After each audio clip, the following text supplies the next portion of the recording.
ဆုံးထိချင်းငါမေပျော်ဆုံးနေ့တွေအမြဲတို့ရှိမေ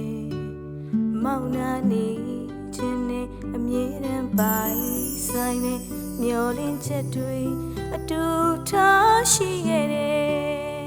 တကယ်ဆိုရင်မောင်ဟာကျမနာမြဲရှိသူပြောစရာတွေဆိုရင်ဖန်တီးပြီးစွမ်းသူဘဝတန်ရာတွေဟာနာခြင်းတော့လေမောင်ရှိရင်မေပြောင်းစေသူမောင်ဟာကျမသက်ဆုံးထိဘဝပါကွယ်ကျန်တာအလုံးဘယ်သူမှမရှိတော့ဘူးထောင်ရနှလုံးသားတန်နေချင်နေမယ်ဘဝတစ်လျှောက်အမြဲတမ်းသူပါကွယ်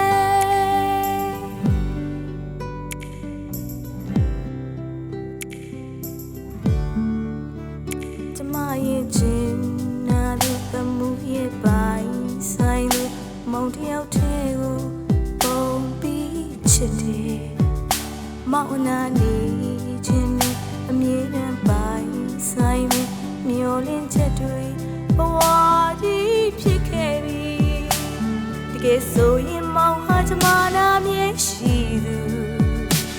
ပြောစရာတွေဆိုရင်ဖန်တီးပေးစွမ်းသူ